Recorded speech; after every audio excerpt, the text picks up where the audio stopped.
Hey guys, Steven here, Fanatic Perspective. Hopefully everybody can hear me clearly and loudly. Got a one of the crew on, Vashawn from Unfiltered Longhorn Talk on Facebook. Vashawn, what's going on, man? Happy game week, brother. Hey, it's game week. What's up, C. Jenkins? I see you said same thing, brother. Getting through the summer, the off season, the fall. It's crazy, man. We are now here, and it's good, man. I was just talking to my boy Gio and Carlos earlier today, and I said, one of the most beautiful things I can always picture, Steve, is Saturday morning, waking up when that sun come through my blinds and saying, "Oh, it's game day." Man, Yeah. that's a beautiful time. Look, my boy Simp, man. What's going on, my brother? What's good, fellas? What's Right going on on? time. Right on time. Something's Nice. down in Arlington. We can't, it might go in and out tonight, so I just wanted to join while I could. No worries, man. No worries. I'm glad you're on here. Everybody's checking in. It's game week. We got Colorado State coming into DKR on Saturday. And I will be there. I'll be in DKR in person. So if you see me and Tran, and we will have our official Colorado State or normal preview with Tran later this week dropping. But the live is just to the excitement of the week. I was able to get you guys. I told you guys Chris and Vashawn will be back before the start of the season. Here we are now in game week. A few things I want to discuss today with the crew, as well as living in the chat and talking with you guys, right? Is week one, as this is, really the only, as the opener, it's important to win. It's important to look good. But, as the big tune up game before Michigan, what do we want to see, right, in terms of personnel? Steve Sarkisian talking at his Monday presser about, pretty much if you're on the two deep, you're probably going to play in the first half, or you will play in the first half. We know what the expected temperature on the field is probably going to be in the triple digits. Going to be very, very hot. Both teams, I imagine, are probably going to have to rotate a lot of kids early in the game, conditioning, all those things. But what position groups are we looking at, right? Players, certain guys that we want to see stand out, and also certain dynamics for the game. For example, I know I'd like to see Arch Manning not only play but get a touchdown, right? Like he's only going to have a few opportunities this year to where it's obvious that he should play this week and play a lot. This week being one of those weeks. Another person that comes to mind is I'd like to get Trey Wisner uh, a lot of as much work as possible this week. Some of the younger guys, right? So you guys weigh in here in the chat. Appreciate y'all showing love. Quentin, thank you for the super chat. Much appreciated. Before I get Vashawn and Chris's thoughts, I want to promote Autograph here real quick, who is sponsoring this stream and this channel. If you guys are already on Autograph, already downloaded the app, whether it's on Google Play Store or or on Apple, hey, shout out to you. Use our promo code on Fanatic 24. It is an invite only app. Gives you the ability to follow everything that is media for your favorite team, whether you're listening to podcasts, reading articles, or watching videos like this. Whether it's Texas, whether it's NFL, we know the NFL season's about to boot up after Labor Day. NBA and MLB content, loads of it. So if you're a Texas fan all the way through, Astros, all that type of stuff, Rangers, hit up Autograph and do it on me. It is a free app to utilize. You get rewarded for your fandom. They're going to have cool prizes on there and opportunities for tickets, right? So even things like Colorado State this week or Michigan afterwards, if you're looking to go on that trip, trying to score some last minute tickets, Autograph's the place to get rewarded for it for true fans. It's called True Fan Pricing. Check it out. Bashan, I'm gonna start with you. I think I kind of established the narrative, right? What we're looking to see or most excited to see. Just your thoughts coming into this weekend, brother. Well, few things. If you ask me what I want to see this weekend, well, who we when we playing? Absolutely right. Whether Okay. it's player Yeah. scheme, it's open ended right now. I got you. I got you. So a few things I want to see, man. For number one is has the pass defense got better? Colorado State can sling the ball. Looking up some things about Colorado State, they get the ball out quick. It's a short, quick passing game. I think the offense of line is only giving up 14 sacks all last year. It wasn't because they was very good. It was just more because Norvell schemes. I mean, it's quick pass, and I think we played the UTSA like that one year. He got that ball out so fast, you just couldn't. Your pass rush couldn't get there. So I think they're going to come out there and try to do that, and nullify. So what I want to see is the has the secondary gotten better? I mean, I'm not going to pretend like the last 3 years we hadn't struggled in the secondary, regardless if we won 12 games or not. We did rank to 105 against the pass last year. If you look at some ranking, everybody got a different ranking. So you got PFF, you got all ESPN, whatever you want to call it. But one of them was 105. So I want to look at that and see if we can. I ain't gonna say shut them down because I don't think we're gonna shut them down. I mean, they got a pretty legit. I don't know if people did their homework on Colorado State guys, but they can slang the ball. Now, the quarterback, he's from Texas. He played high school. He's not a true dual threat, but he can run a little bit. I mean, he can get in the past. We've had trouble against some dual threat quarterbacks or guys that can move a little bit. So I want to see if we can contain him, make him hold the ball, because he will throw picks. He threw 14 interceptions last year, I believe. So he will let it go. 16, But 17. Thank you. Thank you for correcting me. 16 picks, 16 How many? interceptions. Oh, 16. Okay, okay. So we know he can he will turn it over, and I want to see some turnovers. This year, I think turnovers is key. That's what Nansen at Arizona, that's all he preached. That's what he preached a lot. And his defenses were very good at getting turnovers. So I want to see a few things on that. And I guess offensively wise, can we run the ball in short yardage situations when they know we're running the ball? 3rd and 1, 3rd and 2, 3rd and 3. To me, that is going to bear fruit down the line when the season goes on. If we can run the ball in 3rd and long, I mean, I'm sorry, 3rd and 2, 3rd and 1, when they know we're going to run it, I think I can't say it's an early indicator we're going to be able to run that ball in that situation because I don't know how good their defensive line is, but I think that'd be good based on the intel. What I've read on Colorado State, they're okay on the D line. We should be able to run in that situation, and of course, the goal line situation, goal line offense. What are we going to do? Can we score on the goal line when we get 1st and 10, 1st and 5, 2nd and 3, 3rd and 4 from the goal line? Can we punch it in? Or, I mean, if we can't punch it in, that's fine. Be who you are. But can Quinn take that next level and hit those tight windows on an RPO game to keep defenses honest and get us in the end zone? That's just a few things I want to see. But and if I'd be happy with a win, but that's just some things I would love to see, and then you can speculate from there. Because last year, Rice, we was all going, "Oh, wait a minute, are we gonna struggle?" And then we came out and did what we did against Alabama. So let's not forget that, guys. Don't overreact. Whatever happened week 1, don't forget last year, Rice, we had a little bit of up and down play, and we come out and beat Alabama at their house by 10 points. Man, that's all I got. I think it's also important to reiterate too. Styles make fights.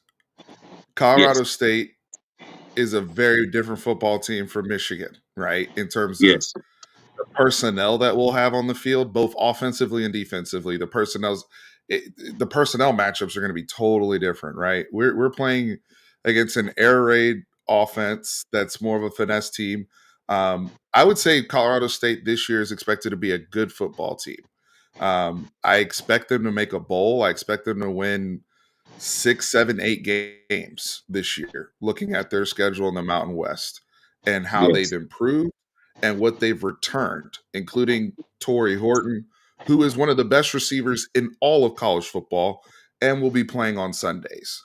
He reminds Yes. me a lot of Stephon Diggs. That's who he reminds me of. When I watch him in the open field, when I watch his route running, when I watch him at the point of attack, attacking the football, punt return abilities, he can take one to the house.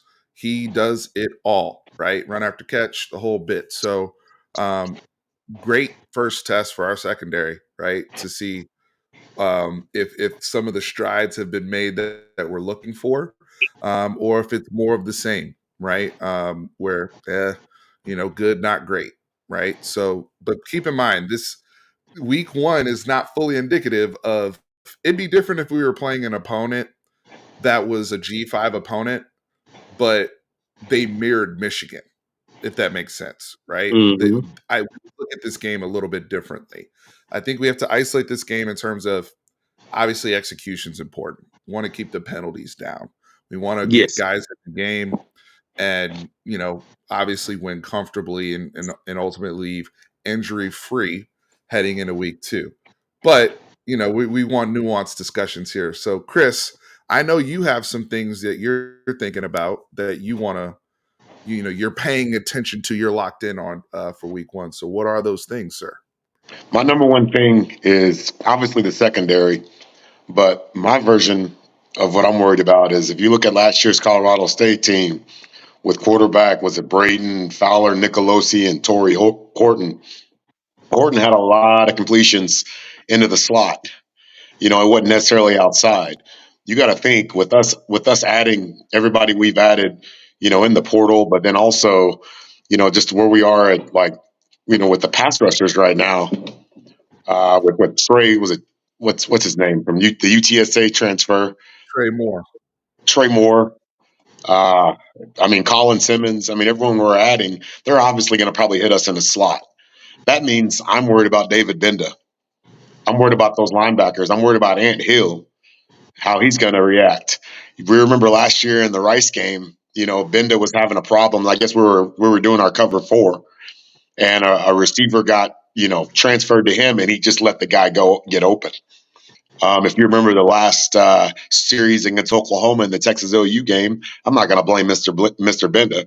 But the thing I like about Mr. Benda the most, besides his being able to blitz and attack the quarterback, is that he took accountability. But man, in that Oklahoma game, that last play that Oklahoma ran from offense was him lost, covering the slot, covering that inside. They're going to do a lot of that.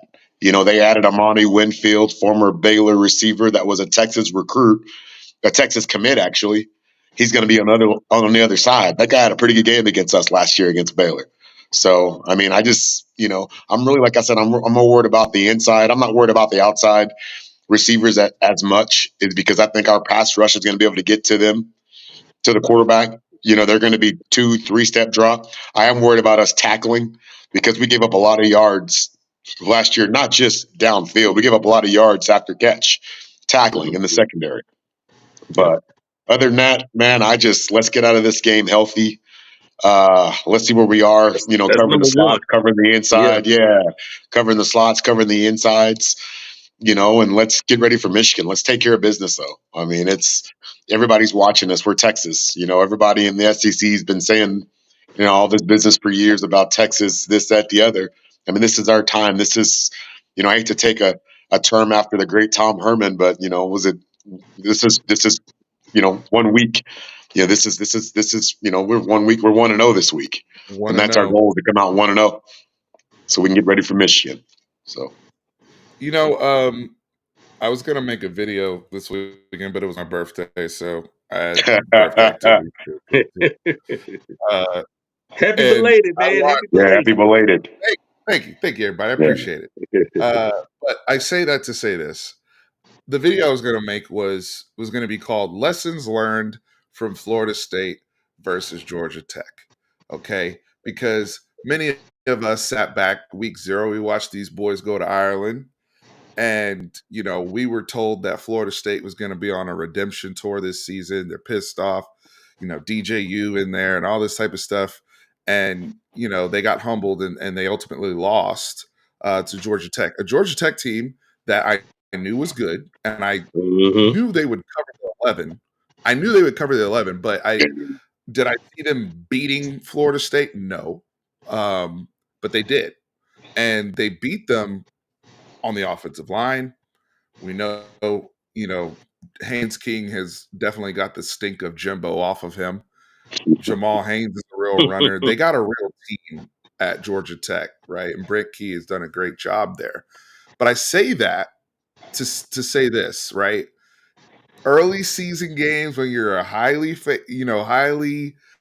high expectations, you got all these guys, everything was sweet at Florida State just a week ago, right? Just a week ago, everything was we gonna win the ACC, we're gonna make the playoffs, and now it's gotten real, right? And I'm not saying that's gonna happen in Texas this week. That's not my point. But my point is like you said, Chris, eyeballs. People are, this is the time where you either respond and start to build some of that intimidation factor, because it could go both ways. Texas could come out here and look like gangbusters, and people are like, oh shit, like, okay, that's what y'all on? That's what of course, that's what I want to see, right? Yeah. Because this team is older. I got an older quarterback.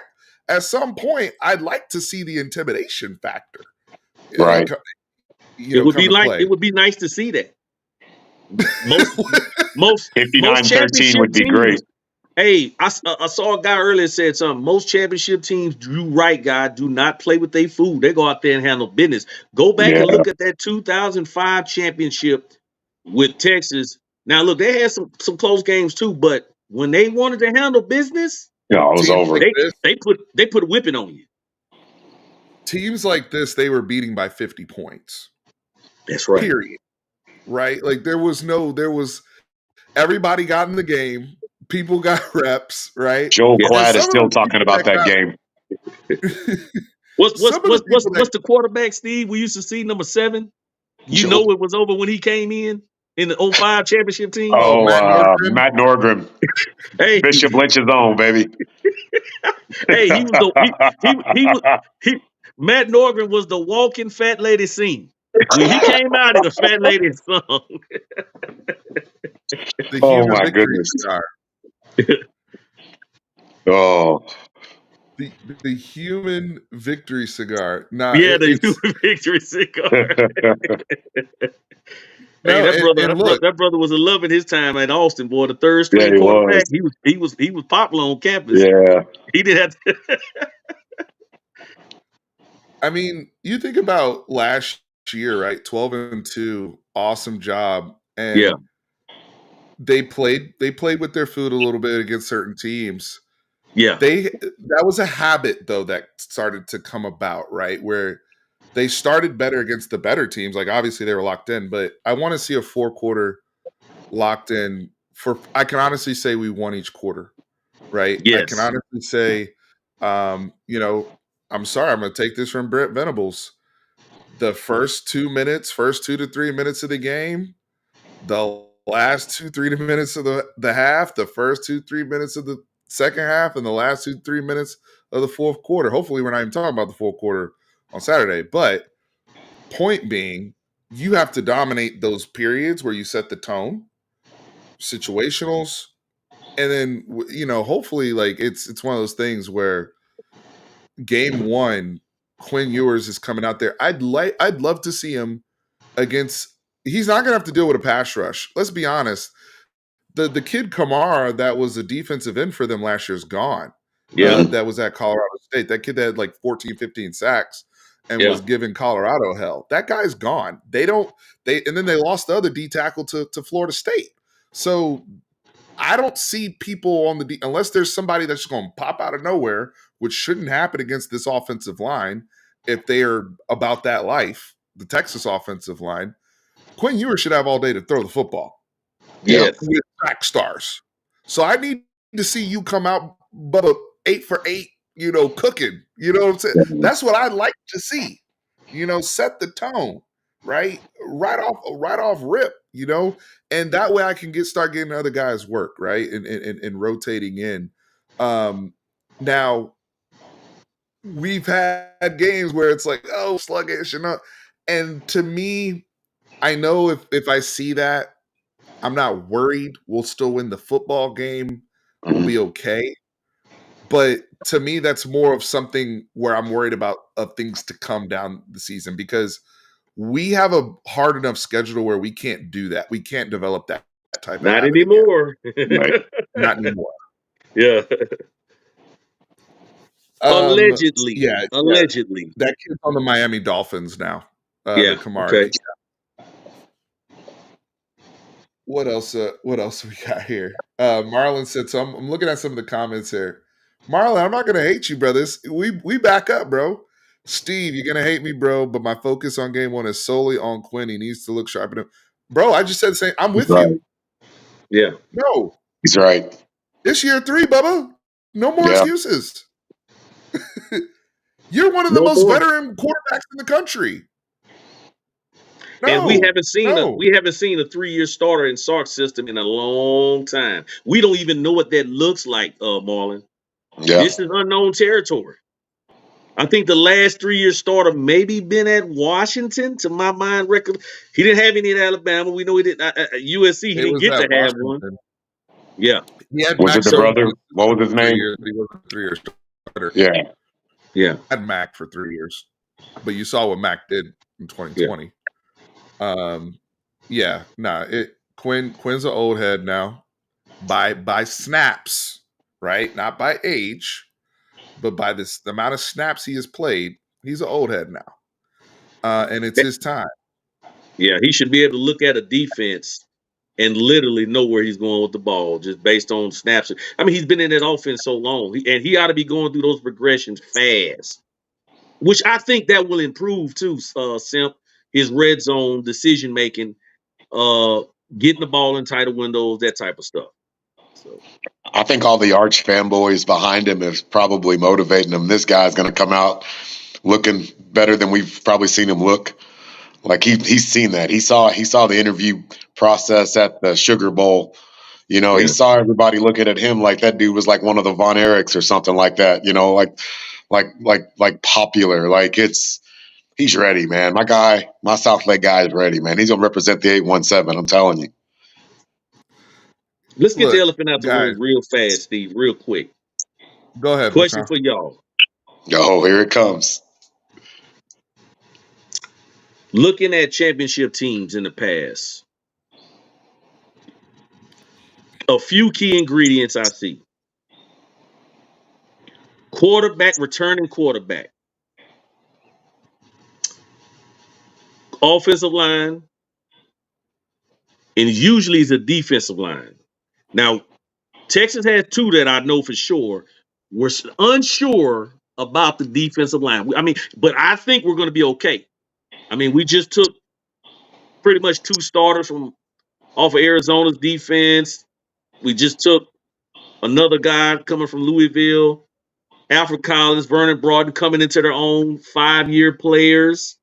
Tavondre Sweat, 5-year player. Not saying they Tavondre Sweat. All I'm saying, guys, is Tavondre Sweat, we saw flashes and he didn't flash. He really didn't come to his own until his 5th year. Yeah. Alfred Collins is the exact same thing. Hey, he flashed. He never had. It's the 5th year. Mm-hmm. And usually a team that can have some corners that can lock down. I guess agree. the question: Yeah. Do Texas have those ingredients? What are y'all thoughts on that? Chris? Me personally, yes, I think we do. Obviously, I think we have the depth in the interior defensive line.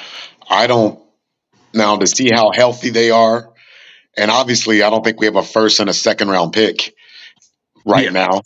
But who knows? I think we have enough guys to get us through. I'm interested to see what Jahdae Barron does on the outside. I'm literally, and then what games. I'm sure there's going to be situations where he's going to go back to the slot, and you're going to see Gavin Holmes. We've heard about this improvement from Gavin Holmes over the offseason. I'm ready to see it. Like it needs to happen. But what's more important than any of that to me is the safety spot. Um, I mean, it's. I mean, Tap is the only guy that right now that you really, really, really trust I mean, Makuba's there too. We haven't seen what he could do in a Texas uniform, but I mean, I want to see if Derek Williams. I just don't want to see that freshman moment coming out of him. You know, everybody thinks he's going to be a 3-and-out player. Man, it's time for that guy to read and react.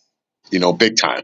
You know, is he going to make enough plays? If he's going to help us turn the ball over, is he going to stop getting the leading with the? I mean, I know that he's that player, that he's a hard hitting safety. His job is to make sure guys fear going across the middle. But man, like, I'm not saying that we would have won the Washington game if he doesn't miss the first half, but sooner or later that he's going to cost his team with those 15-yard penalties. You know, if Yeah. he can withstand from that. You know, I mean, there's a lot of questions we have to answer. But I mean, I think in the portal, I think we answered those questions. It's just a matter of us getting on the field and showing it. So I think the ingredients are definitely there to answer the question Mhm. head up. I am really curious to see where and how many snaps Jahdae Barron plays at these various positions. Right. I think Jalen Gobo is going to have a lot to say about that, especially now that he's completely healthy and he's made the strides that they say he's made at the star position. I think Andrew McCoob's going to have a say in that as well in terms of reps next to Taff at safety, right? Or Derek Yeah. Williams.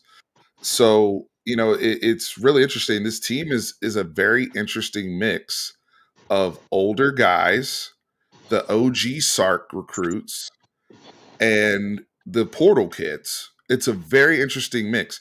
Right now, we have 5 guys that played for Tom Herman, that were Tom Herman recruits, right? Oh wow. Yeah. I believe all 5 of them are starters. If you think about it, let's go down the list, right? So Taff, Mhm.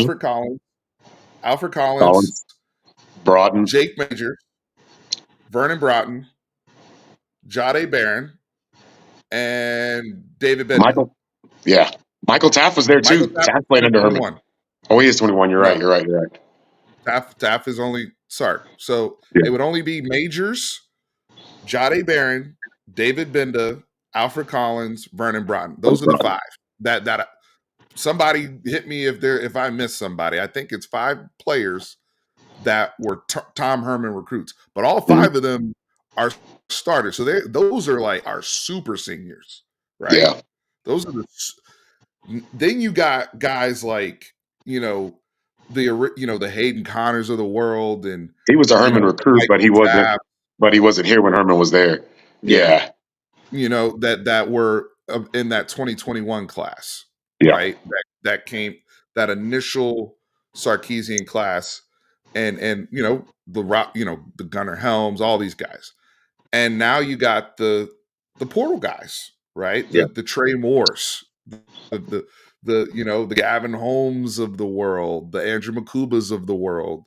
On the offensive side, the Nye Blacks, the Bonds, right? The Boldens.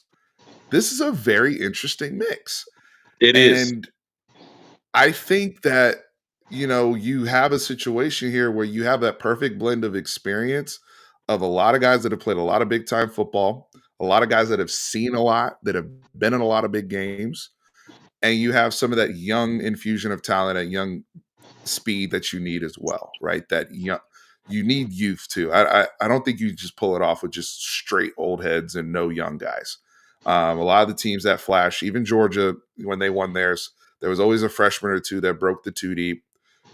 For this, who's that freshman going to be, right? Yeah. A lot of hype around Ryan Wingo. That'd be one of the first people that jumps off my mind to me on the offensive side of the ball. And then on the defensive side of the ball, Colin Simmons jumps off like that young, explosive talent, right?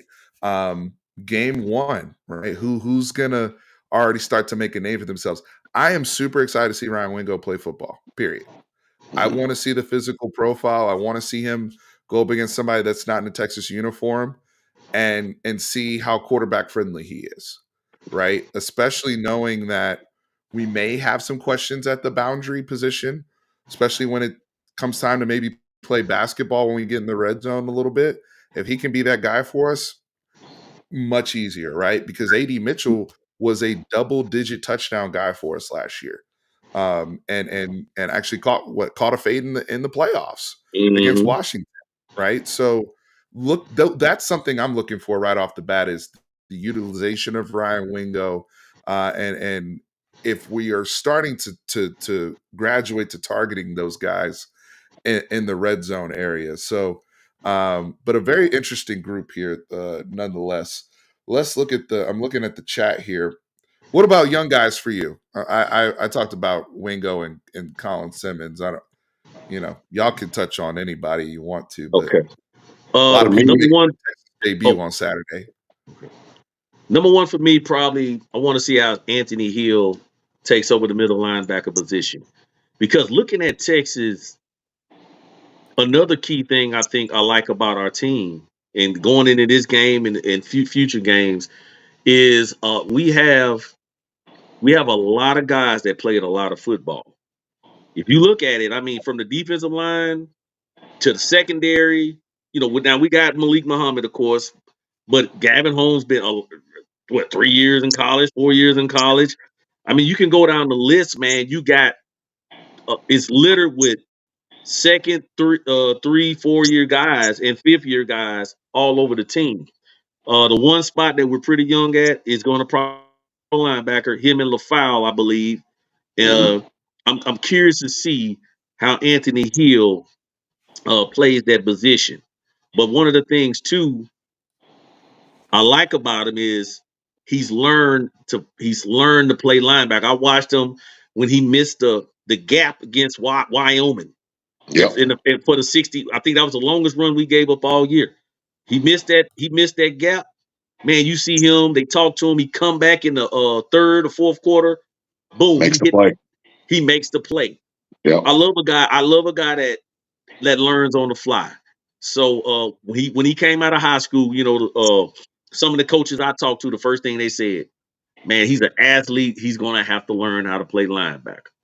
And you saw that. They was like, man, put him on the edge, just let him go get the quarterback. And we used him that way. But now, middle linebackers are thinking man's game. You got to know your reads, you got to know your run fits, you yep, got to know where everybody's lined up. So we're going to be dependent on him, not just his physical skills and attributes, the mental side. And I'm curious to see how that is.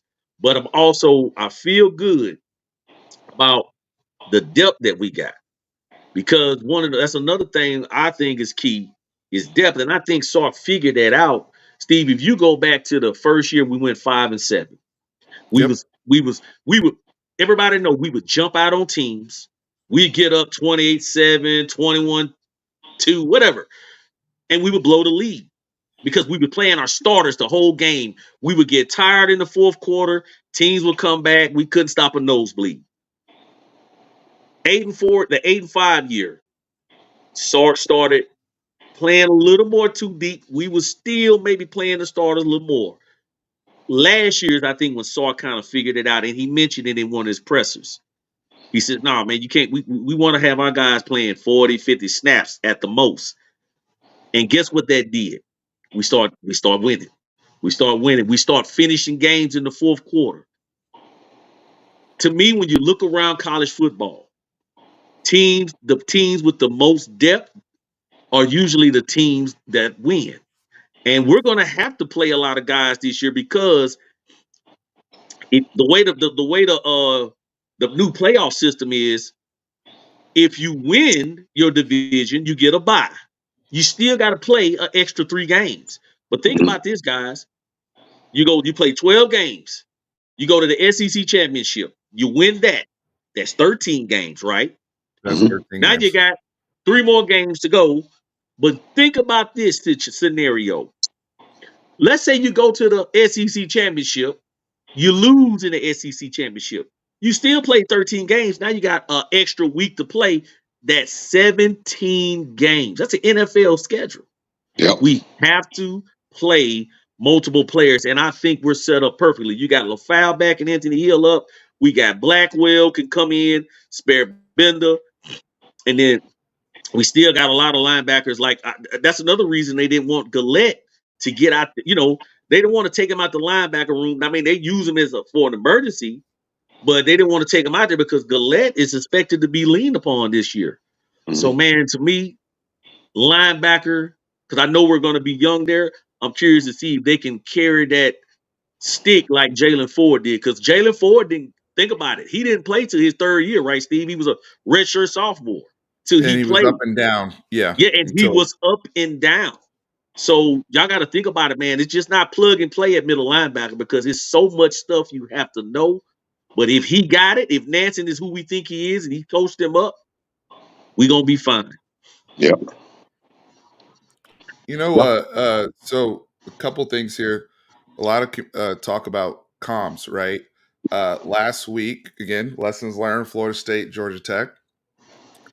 We saw both teams using helmet communication, huddling. I saw huddling coming back, right? In a lot of cases. Now, they were going tempo, but even when they were going tempo, both teams, quarterback's still talking to the sideline, right? Very similar to the NFL.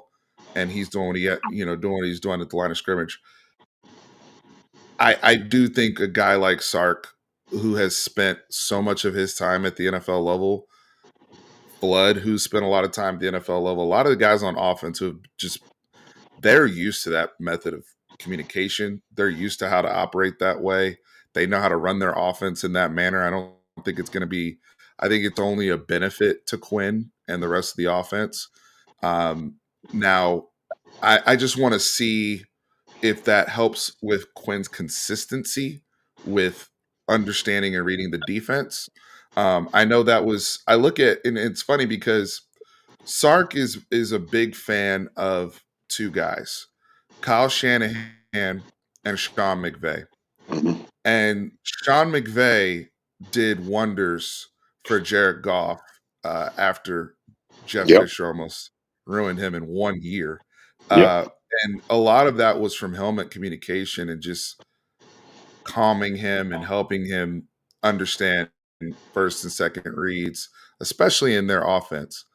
There's a lot that Sark wants to do and implement from what those guys do and the positional versatility that they have.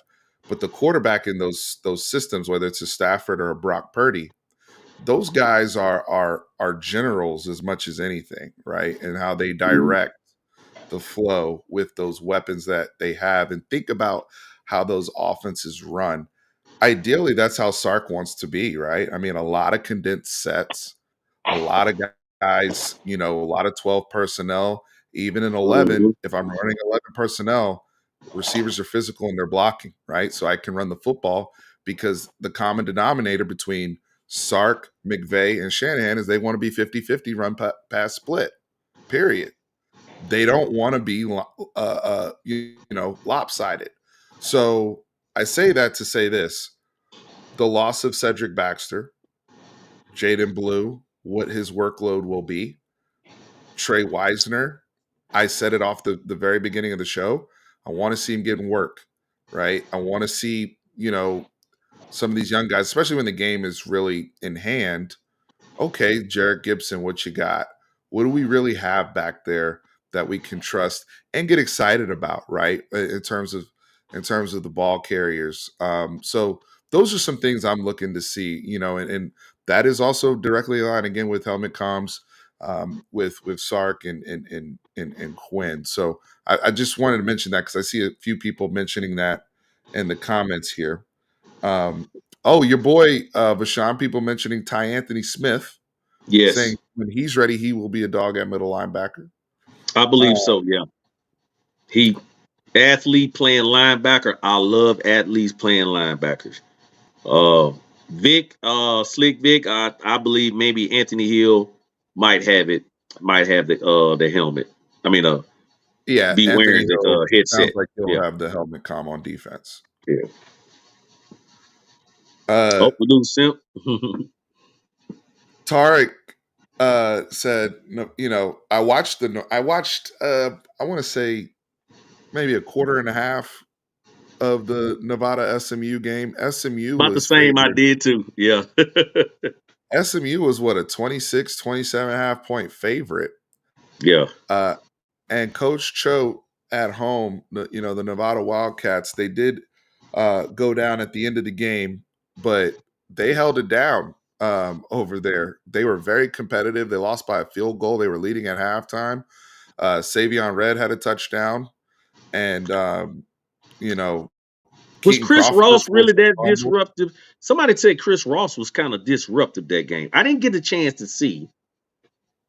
It's funny too because when I was watching, he'd only played like maybe a couple snaps, so he Okay. probably played more in the second half. Because I was looking for Chris Ross. Was he wearing like number 8 now or something like that? I, I I, think he's I a didn't single really see it. digit I guy. was just somebody had told me that. I'm looking at Tommy. Tommy said he got smacked in the face by Jordan Hudson. Jordan Hudson, there's a name. He left TCU to go to SMU. The TCU SMU people that flip between Fort Worth and Dallas, that's hilarious in itself. Hey, Yes, SMU was a they were like a 27-point favorite. I'm not joking. wow. So And they I won mean, by but Choke can 3. coach, man. I love Choke. I He love when can't. Anthony Hill. They interviewed. If y'all get a chance, watch the interview of Anthony Hill. How he lights up talking about Jeff Choke. I usually watch how a player talks about a coach. That tells you a lot about it because a player can do some coach speak too. But when a kid just like, oh no, Choke's my dude. Choke check on me, this and that. I say that dude, he loved Coach Choke. And you can tell Choke just a genuine coach, man. And I love the fact that he took some guys from Texas that wasn't playing or was getting passed over. He said, "Come on to Nevada with me. I got you." I love a coach like that. And SMU had a couple Texas players too: Cavante Dixon, Logan Parr. I called it the former Texas Bowl. I was just rooting for him. It was a good game, But yeah, man, Choke, it will have Nevada. I don't know if y'all know, Choke took Steve, two of our pass rush analysts that was on our team last year as analysts. He took them to Nevada with him. And those guys was trainers in the DFW area, very good at pass rush and teaching. I wish we'd have had them this year because now that analysts can coach, Right. we could have used them. You know what I'm saying? So, oh man, I loved it. There were 10 former UT guys in that game. No, there was a lot of Texas guys It in was. the SMU Nevada game. I want to go back to our boy Vincent Brown Jr., his comment here. Give me your starting secondary. So we don't have the depth chart hasn't officially come out yet. I know a lot of schools have Yeah. dropped their official depth charts. Texas, I always take with a grain of salt, especially when they have the or there, because we've seen them. You just don't know. Yeah. You just don't know. Yeah. It's funny. Auburn dropped their depth chart, and the whole defense was a or. So Wow. they have a possible like 37 different people that could start. No, not even joking. Like they didn't even do or between first and second string. They did or first, second, and third string the whole defense. So it was funny business. But to answer the question, I would probably say, and this is just from how I would look at it, Yeah. and what I've heard. I don't think it's going to be the starting group, but I would say it sounds like Jahdae Barron's going to be your field corner. Yep. Right. And Yep. I'd say Gilbo at the star. I would say Taff and Derek Williams as my safeties, and Malik Muhammad obviously at the boundary corner, with Makuba being the first off the bench, rotating between Derek Williams and Taff, and then you get to the guys like Jelani McDonald and so forth. But in terms of like first 5 on the field, I'd probably say Barron, Muhammad, Gilbo, Taff, Derek Williams. That's what I predict. But for Sean, you can go ahead. I am 100% agree with that. That's who I had.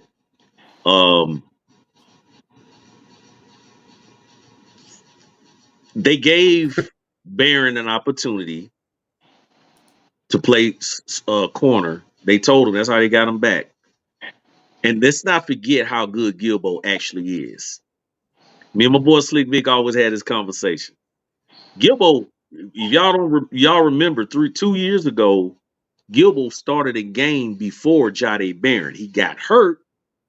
Jahdae Barron goes on to have his great season. Mhm. We don't know what would have happened. And I'm not saying Gilbo is better than Barron. I'm just telling y'all, Gilbo was actually starting that season. Go back and look it up. Jahdae, let's be real. Star is probably the hardest position to play in the secondary. You have so much. You got so much field to cover for one, and then you basically on that island. You also gotta protect against the run, all that type of stuff. I believe Jahdae will do well at the corner position, but I really believe though, Steve and Chris, that we're going to see Javion Cole and Gavin Holmes a lot anyway. Because, like I say, I really believe the recipe that Sark has found, him and PK, is let's be a true 2D team. It doesn't matter who comes out on the field. What's going to really matter is who ends the game. So, I mean, but I agree with what you just put out, what you just said. What you got, Simp? I mean, I like that secondary a whole lot. I mean, I'm interested to see what the safeties look like when Taft's out on the field because he seems like to be the only guy that doesn't supposedly have coverage busts. You know, coming off of last year's team, we haven't seen Makuba yet, and we don't know where Williams has improved on that yet. But like I said, I want to see what it looks like when Taft's not on there. You know, if guys, if guys can make plays, if guys can line up the right way, I'm interested to see what Williams looks like without Taft. Yeah. Yeah, that's a good point because Derek Williams is already a very good football player as an individual. But we know, especially playing safety, comms is part of the job, right? And Yeah. see something, say something, being able to communicate, and especially teams that are, somebody said it earlier, it's air raid team. They're going to run a lot of mesh, right? So that short area stuff. You're going to be passing guys off. You have to talk. You can't be out there. I don't care how good of an athlete you are. We're not just playing straight man, right? No. Like, so you're going to have to pass guys off and know where everybody's at. Also, again, I think it was you, Chris, that said this. Torrey Horton, he lives in the slot. He eats in the slot. So it's not just the linebackers, guys like Gilbo. Yeah. That's going to be work, bro. Like, that's not going to come too much Manny Muhammad's way. I wouldn't say, right? Like, unless he lines up outside on the boundary for whatever reason. But they're going to probably put him most times to the field in the slot, and work where they have space, and where it makes sense for the quarterback to operate. And that's how I see them. That's just what I see on film when I see Colorado State play anyway. So these guys are going to get tested, maybe not by the best, but by the scheme, right? To where we're going to see, okay, this guy knows what he's doing. He's clearly confident operating. By the way, that's why Michael Taft is on the field. I don't understand why we're still asking this question after seeing him play last season. I really don't understand. Like, the walk-on narrative at this point, I don't care if you were a former walk-on. If you can play and you're the one lining people up and you're not having coverage busts when you're on the field, I don't give a damn. That does not matter to me anymore when it comes to winning football games. I understand recruiting. I understand you want to make people happy. I understand the high-level guys. But if the high-level guys don't know how to talk or they don't know how to line people up, then they're gonna have to share their space with somebody else. That's the reality of the situation. So I don't understand why people are still asking. The high football IQ people know why Michael Taft's on the field. I don't see people like the people that you talk to, the coaches and the people behind the scenes that we communicate with. No one questions him anymore. Maybe before last year, but at this point, I mean, it's understood. But Makuba is one of those guys that can do that. Let's not get that twisted. I think that could happen before the year's over. Very possible. So I think that Makuba is just going to be a slower burn, but by the middle of the season, yeah, I do expect him to be starting. I do expect him to be somewhere. And Steve, and I was just going to say that. I see guys like, hey, such and such and start this and that and this, but guys, y'all got to understand, just because whoever walks out on the field this Saturday, that don't mean it's not going to change from week to week or in the middle of the season. If you never know who we might be seeing at corner or safety come game 5, come game 6, because I'm gonna tell you who is a dog, and all they talk about every practice report I read, Jelani McDonald. That dude is gonna force his way on the field. I'm telling you right now, Steve, that's my guy. I'm buying my stock. I gotta buy my stock every year. I bought some at Ethan Burke last year. I'm buying stock in Jelani McDonald. Well, what did you see in Jelani McDonald? I know what I see. I know good football when I see, just like I bought some Byron Murphy, and I told Chris when I first saw Byron Murphy, what I told you. I Yeah. said, and then I No, saw he's a Jahdae dog. Barron. I say, them dudes dogs. Yeah. And I see guys talking. Look, if y'all go back and look, Gilbo played last year. He played only 4 games because he was hurt. Mhm. Every time he played, he was around the ball. Just watch him. But I will say this, guys, let's not get caught up in who's gonna start, because in the end is who finishes those games.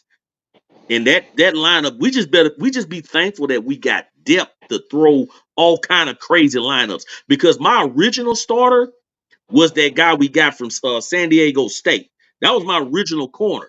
But then I've been Jalen Cole. reading Yeah. I've been reading and hearing about Jahdae Barron doing this thing at field corner. I said, okay, well, the staff really gonna do this, because remember I told you, Sim. I say, nah, man, they ain't gonna they gonna keep. They just told Barron to come back. They gonna keep him at star, but it looks like it, guys. They're not really gonna do that. They're gonna let Gilbo start at the star, and they're gonna really give Barron a shot to play field corner. Do you guys have questions?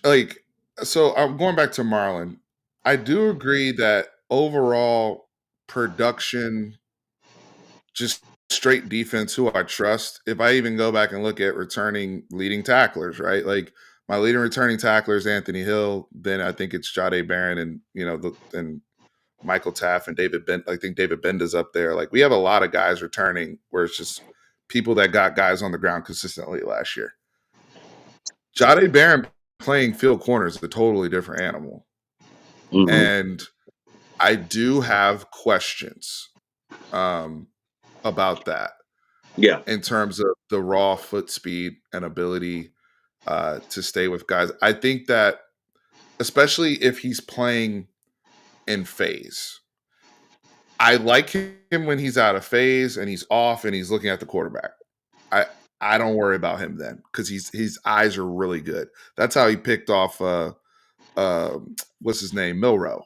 He was looking right, and he tricked him and jumped that route. But he was facing, when he's turning and running, and he's covering somebody and it's more man, he's in phase.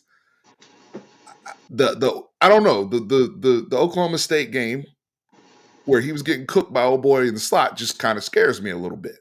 Yeah. And because we blew him out, people don't that just got dusted to the side, and I got heat after the game for even bringing that up. But when you're playing in the field, you know how it is, man. And to me, it's one of the hardest positions to play in the sport. It It's an is. unforgiving position. Yeah. People are constantly going to be on your ass about it. Look at Deshaun Jameson, who he could not get burned for 3 weeks, but the moment he does, everybody, the pitchforks are out, right? Yeah. And Hey, just you forget the know, other 10 games. You know what I'm right, it's a hard job, man. saying? Yeah, yeah. And he Terrence was hurt, Brooks, Steve. People don't realize. I'm sorry, brother, but people don't realize Jahdae was hurt all year. Remember, they tried to sit him against Houston. yeah. They couldn't sit him. We gave up the lead. They said, "Coach, man, I had to play Jahdae. We was planning to sit him and not play." That dude was dealing with some. He was dealing with some lower leg injuries all year. So I give him the benefit of the doubt. But my bad, man. Finish your point. I just wanted to say that. I think that as a football player, physically, run fits, all that, he's fire. Like, there's no question. But there's a part of my brain that also says, if he was truly a field corner, he would have been a field corner. if he was truly like now, and I don't know how many guys just transition into that this late in Yeah, their careers. yeah, So I have questions, and I'm hoping my questions are mold, and he's a great physical player, and the foot speed issue is negated by technique and him just being a dog, and people really aren't trying him like that. But there's a part of me that's like, I don't know athletically, lateral in foot speed, if that's the move for him, if he's just naturally more of a inside guy and a safety, which is yeah. there's nothing wrong with that. You can still be a Nothing great at football all. player, PJ but Locke making a living in the NFL like that, and he played the same position. but that's something that is a concern for me. Look, I don't care what your 40 time is. I'm talking about what I see on the tape. I know what it's funny when people come out of high school, everybody's running a 10-5, you got a 4-4 and all this type of stuff. And then, when we go to the combine, we really see how fast you really are. But, yes, injuries, I get all that. I just need to see it. That's a question for me. No one's gonna change my opinion on this until I see the tape. That's what will change That's my fair. opinion. That's That's very fair. Yeah, that's very I'm fair. hoping because I think people Terrence Brooks did a better job than people realize. Like, he was not perfect, and I wish him the best at Illinois. The kid had 3 picks and was a teenager last year, and wasn't necessarily the worst field corner, right? And it's just a tough position. That's all I'm saying. We got Chris back in here. Um, I'm not sold on Gavin. I'm still not sold on Gavin Holmes. Slick Vic. Uh, all I know is what look, guys, we got to move on from this, okay? Quentin, you Those wrong for that, Quentin. I just saw what is coming. those brothers are Infinity Stones, okay? McMillan, Polk, and Adunze, they're all gonna. I mean, Polk right now looks like he might be wide receiver 1 in New England already. Hey, By the way, those are NFL wide receivers, guys. That's nothing to be ashamed of. For real. Jalen For Polk real. already looked like he number 1 Yeah. in We New got England. cooked, but they NFL wide. If you're gonna get cooked, at least get cooked by some NFL wide receivers. You know. This is But it's like people saying Terrence Brooks getting cooked by Washington is like when Jalen Green was getting cooked by Jamar Chase. It's like, exactly. who didn't? Jamar Chase is cooking NFL DBs. So, Yeah. so exactly. He was Exactly. Hey, cooking when PS2. yeah. Remember, didn't they go against PS2 and Trayvon Diggs, and they still cooked them brothers? Like, Yeah. am I wrong? Like him and Yeah. Jefferson. Those are the Yeah. two. Yeah. They cooked the whole SEC that year. Yeah. They cooked the whole SEC that year. Jefferson, Marshall, and And, yeah. yeah. And Washington cooked the whole Pac-12 that year. So you know what I'm saying? So Yeah, and we know Muhammad. They had Muhammad over there in Oregon. So no, I'm sorry, he was on Washington last year. He's at Oregon now. My bad. we need. Oh man, Yeah. that's the one. Jabbar, the one that got away. But The one that got away. I looked at, hey Steve, I went and looked at that game, and I know it's blasphemy now to even talk about Washington, but man, he locked up Worthy that half, bro. We didn't hear from Worthy to the third quarter. I'm like, oh my goodness, just go watch him, Simp. That's technique, man. Man. And he didn't get up on Worthy. He played off of him. He was there. Anyway, I'm gushing over that. Hopefully we'll see that with Texas this year. So yeah, this comment, that's where I'm at. The passes were insane. The receiver work, great offense will be great defense a lot of yes, times. There's nothing you can do about that. Yeah, Penix was Thanos that night. he It is was. what He it is. And we was. still almost won. We still Still a throw away, guys. Still a throw away. there's the Worthy was hurt. I love it. I love it. I love our fan base. We ride for our guys. You didn't lock me up. I was Oh. injured. I love our fan base. That's why I'm Yeah. happy I get to do this, man. We're gonna ride for us, baby. Oh wow. We Cade will Stearns, ride Josh for our Thompson cut today. Oh man. They'll get picked up. They'll get picked up. yeah, Caden. Well, he's really not healthy yet, Yeah. fully healthy, or else he would be on team. And those guys, they'll get work this year, no doubt about it. I'm trying to see if there's anything I wanted to touch on. I mean, obviously recruiting wise, I know it's game week, but It's ramping up. It's ramping up, brother, Steve. Yes. all the concern, all the doom and gloom from July Yeah, I has know. Hey, I was part of it. I ain't gonna lie to you. I was part of it. But I did I did say that I did think that the best recruiting is done when the season is played. When you got the recruits coming to your stadium, guys. I mean, we flipped so many people, Vasic and all of them during the season. It's crazy. So I knew we and had a puncher's chance with any recruit. I did hear though, some of the Oregon kids we might not, but to me, the two things I wanted under my Christmas tree, and I got one of them, was the D tackle we just got back from Oregon, and I want the kid that Florida State took from us, Sharma, and what's the I can't think his name right now, the DT. Man, that's to me because we got 5 defensive tackles graduating next year. 5 good guys. point.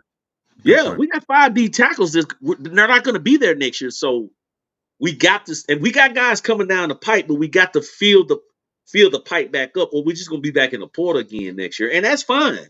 But DTs are very expensive. Ask Barry Alexander. DTs cost money in the portal, and one of the things I like about Texas, they're not going to overspend if they don't think you're worth it. Like you're not going to use Texas to outbid. Which that's what I heard a bunch of kids was doing. They go like, "Oh, I really want to go here, but let me get this. Let me go over here and see what Texas is gonna do. What y'all Yeah, want old off? boy Oh, from okay." Then they go UCLA run did back to that. yeah. Texas say, "No, we're not doing that." Brandon Harris, he said, "We're not gonna do that." So, No, but Ben Harris has been better at behind the scenes yes, at shutting that down, and the boosters, at least some of the boosters that I talk to and know that are big donors have said now, hey, we got to trust the evaluation, right? And the line's the line, right? Even with Decorian, like yeah, no matter who it is, right? I mean, at some point, it's like I'm not paying quarterback money for a guard, right? I don't yes, care, it is what it is, right? stupid man, So yeah, to do that, yeah, like you have to be mindful of that. So I think the entire back staff from Brandon Harris down through the boosters, I think they're all in lockstep of now if you're worth it, Texas will pay, right? In terms of in relationship to your position, right? And make it make sense for me. Because there's a lot of guys. I mean, there's that you could have one guy or you could have 3 guys that you divide that money up for and take on. So I'm excited. Let me see. My yeah, there's do we cover the yeah. 33 and a half on Saturday? I'm wrestling back and forth with that. I'll answer that question when I do my show with Tran. When we give official scores. I'm not ready to answer that yet. I'll also have my season. I'm wrestling with this, by the way, the season prediction. What I will say is this. Victor's waiting on me to do this, but we can skip it if you want. No, I'm just kidding. Now go ahead. What I will say is this. uh, I don't think anybody's going to be undefeated. nope. I don't think any. Everybody's playing everybody. Good point. I I don't see it. Unless somebody is just a juggernaut that I'm just not thinking about. I don't see the path. There's some teams that have some schedules that have an opportunity, Yes. i.e. Notre Dame has, if they get past Texas A&M. If you look at Notre Dame's schedule, the next hardest team they play is Florida State and USC, and And we that's already seen what Florida State look like. They right. could look different, but they Like, ain't stopping the so run right now. if Notre Yeah. Dame wins in College Station, yeah, they could have a chance Yeah. to go Yeah. undefeated. You put them, yeah, you gotta look at them. But people that are in the SEC and the Big Ten, I don't They're see not it. they're not coming out unscathed. I think we're going to have a bunch of teams that are going to be multiple lost teams, and that are good teams, Good right? That team, are yeah.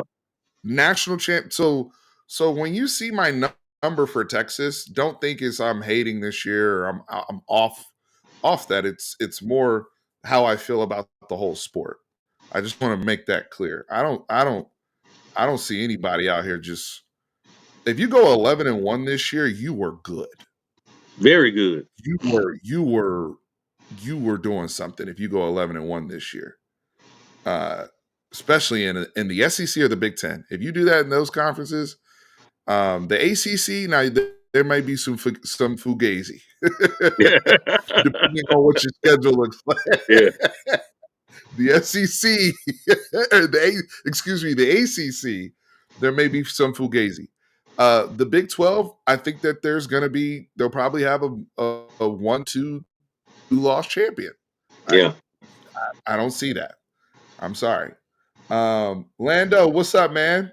Love you, brother. We got to link up soon, man. We got a lot to catch up on, both Longhorns and Cowboys. Victor said he wants to hear Vashon's season record prediction. Your boy is putting you on the spot. Yeah, Lando, we got a link, man. Well, Victor, I'm gonna give you the cop-out version. We can go anywhere from 8-4 to 11-1. How about that? No, real talk. Hey, Steve, looking at it, I don't know where the two losses are going to come from, but I can see it's going 10-2. But we can potentially go 11-1. I don't think we're going to go undefeated. No, I don't think that. That's just my opinion, guys. It is too tough. Week in, week out.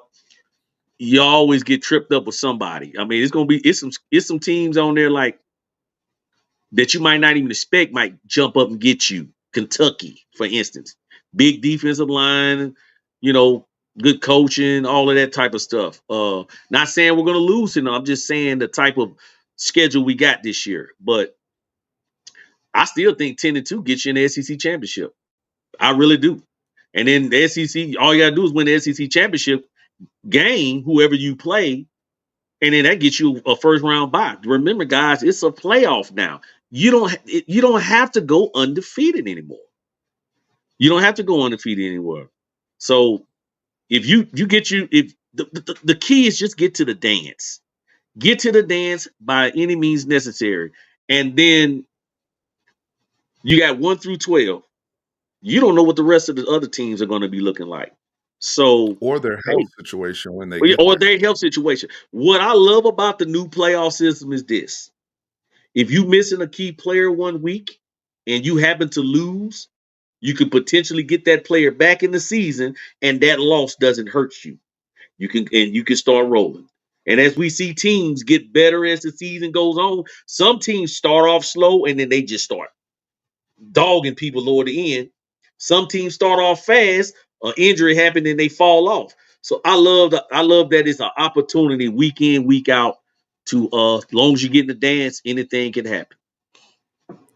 Victor, I would say I think you're gonna have to be at least a 9-3 team if you're Yeah. an SEC team.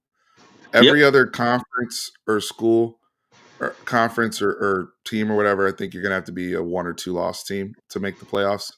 But if you're like last year, if you look at the teams that finished 10, 11, 12, which was like the LSU Ole Miss range, they were still only like 3 lost teams. Yeah. So I don't think 8-4 is going to cut it even in the SEC. I think you're going to have to be at least 9-3 to qualify. Good point, Steve, Steve. would you rather take an L with Georgia early or in the SEC championship game? I'd rather just not take a L. Both would sting, but obviously I would rather win the SEC championship game. Yeah, most definitely. You take Yeah, that if you had a choice, you take the L in the season, you win the SEC championship game. Yeah. no, Mr. Williams, we back up. We back up, baby.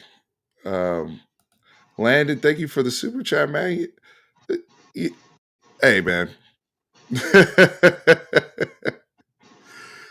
Hey, God is good. It wasn't that long ago from only 9 scholarship offensive linemen to number 4 in the country to where we are, where we're actually playing up to our ranking. I mean, last year we came into the season ranked 10th or 11th that year, us in Washington, and we finished we actually exceeded our ranking in the preseason. So now we're here with that credibility, and it is a beautiful thing. The conversation, the tone of the conversations that we're having now versus what we were talking about 3-4 years ago, it's totally different. It's totally different. I'm not underestimating anybody in this conference. Look, Kentucky, that's the Kentucky you imagine right now. Last I checked, they had Dane Key, they had Barry and Brown, they got Brock Vandergrift, former 5-star. Who knows? Those dudes could wake up. They are very physical, very, very physical team. But they have offensive weapons. I'm not sleeping on Florida. Yeah, It sounds don't sleep on crazy, them. Yeah. but the problem with Florida is their schedule. Their It's football team brutal. is bad. It's brutal. That's not a bad team that will come to Austin. Now, what team shows up in Austin because they might be just so beaten down by the time they get here? Because they literally have a war every single week, it seems like. But this is not the conference where we can come out and just BS like we did in the Houston game for 2 quarters. No, that's not going to fly against a Kentucky. That's not going to fly against a Mississippi State. No, you're going to have to play 4 quarters. Now, we know if we do that, shoot, we're fine. We have the talent. We have the depth, like Bashan said earlier. 9-3 is pushing it. Yeah, it is. But strength of schedule will start to factor in. And so a 9-3 SEC school will get in over a 10-2 Big 12 school or or ACC. Yeah, 10-2 ACC school, something like that. Exactly. Yep.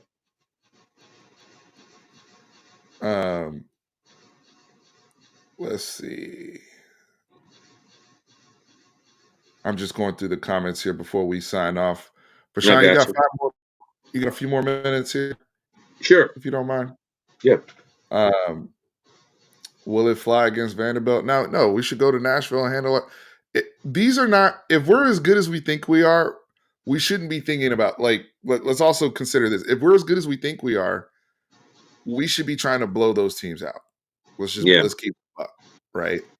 But I have respect for the opponent because I think Mark Stoops is a good coach. Yeah. and Kentucky's been a solid program last few years. They're not a joke, right? Yeah. Florida's Florida. But if Texas shows up the way that we know Texas can play, then we also should be able to assert our dominance and our will. Denver Dunbar with the 20 with the dub. Thank you. That Oklahoma Georgia back-to-back is rough. Oh, absolutely. Yeah. That's our toughest stretch. Yeah. Everybody has a rough one. That's definitely that's an emotional stretch for Texas. Question, Steve. And guys. Yes, sir. If we are undefeated past that point, if that's the key, guys, I'm not saying we're gonna be. When do you guys, at what point of the season do you start thinking we can run the table? 6-0, 7-0, 8-0, 9-0. I don't know. You guys tell me. At The thought what would point cross of after the you beat season? Georgia. Huh? The thought would be in your head after you beat Georgia. Oh, If the most thought, definitely. You know it. Because it would. that means you would have went to Michigan, beat One, Michigan at home, at their house. It's kind of eerily familiar to a certain two, 2005 championship team. They went to a yeah, Big Ohio 12, a State. Big 10 school.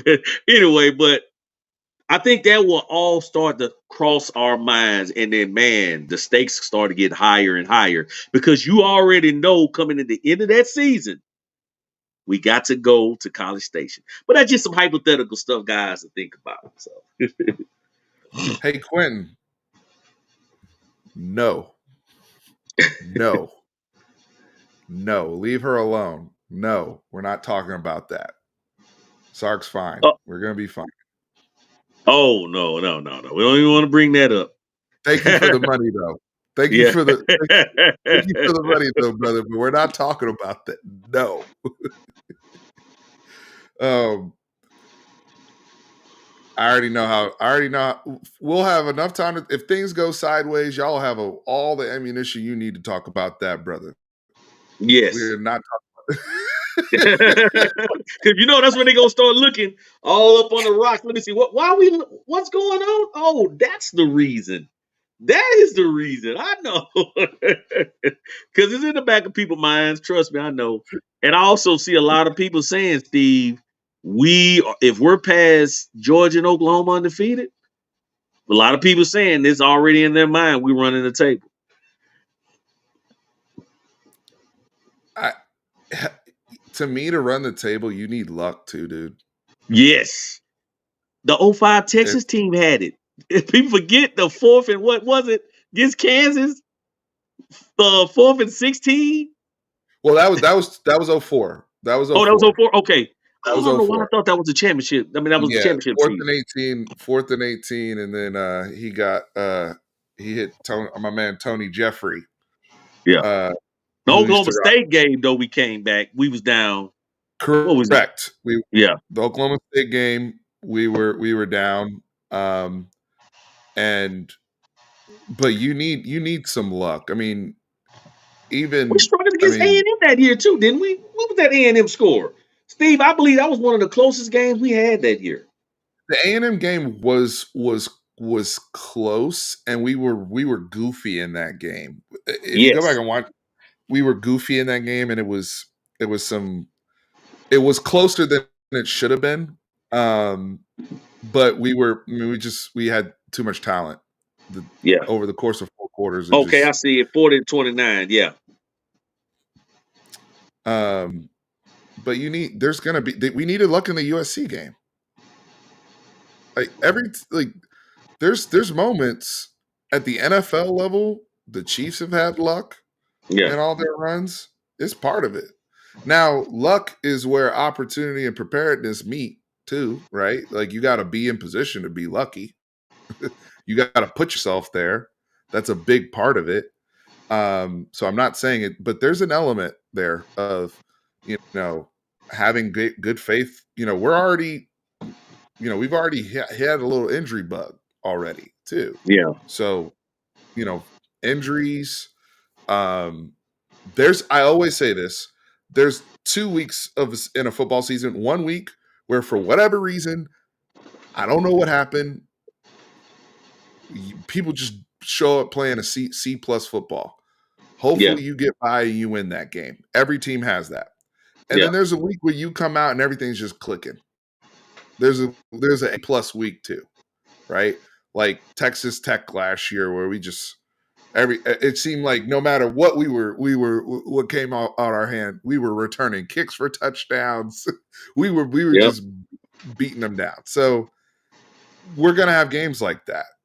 Yes. And when we have a C plus game, we need to win. We got to find a way, even if not playing our best that day. Those games happen. But there's going to be some element of luck to go undefeated. That's hard because think about the noise. If that happens after Georgia and they're 7-0, the national noise. Quinn Ewers is leading the Heisman race. you know, all the talk about Sark, right? It's gonna be he's gonna have to have the job, but also keeping the locker room focused and locked in. Yeah. Hungry. Job's not finished, right? Like, Yes. It's just, hey man, football is just like boxing. It's matchups. It's you might say, well, dang man, we handled this team 1 week. We surely could beat this team, but the next team you play might not be as talented as the team you beat, but they're good in areas where you're weak at. So it's just like a good boxing matchup, man. That's why I try to tell fans, don't get overexcited or, oh, we suck because we didn't beat such and such by 10 points or 20 points. It's always going to be matchups. And that's why I said Colorado State is actually going to be a real good test for us, Steve, to see if our secondary has improved. Because they can throw it around. They got an NFL wide receiver, good scheme, and they can throw it around. So I think it's going to be a good test for us. Now, if we're getting cooked the whole game, that's going to be something to think about right there. So we'll see. yeah, the whoever said that is accurate. Is Heisman. Yeah. If that was the one they tried to get it in the Big 12 championship game, and it slipped. Yeah, that one was tough. That one was tough. Now I read something too Vashawn, real quick.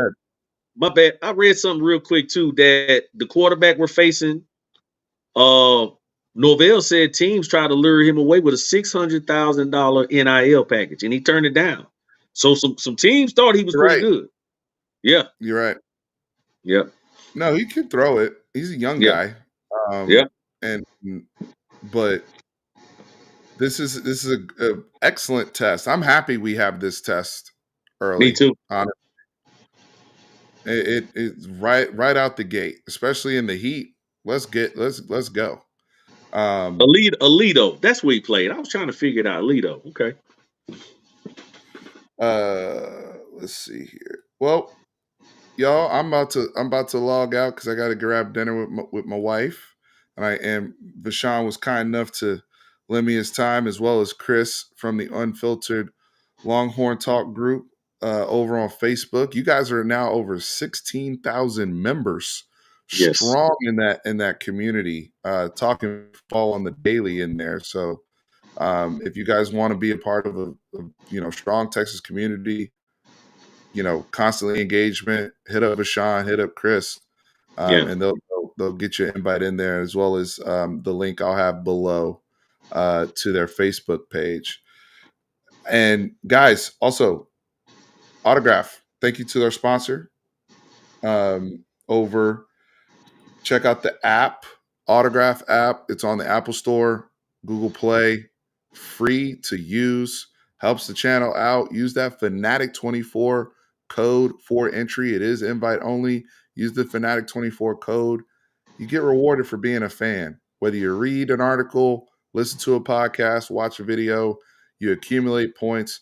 You use those points, or what they call coins, for whatever you'd like. Opportunities at sweepstakes, opportunities at signed jerseys, merchandise, tickets. True fan pricing is an aspect of it. Founded by Tom Brady, company that's really, really grown in the last year.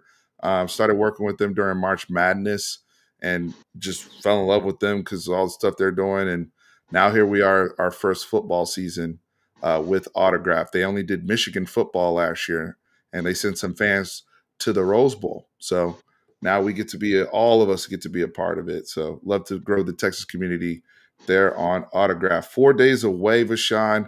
Thank you again for coming on, brother. I really, really appreciate you. And we'll be back with the next video, guys.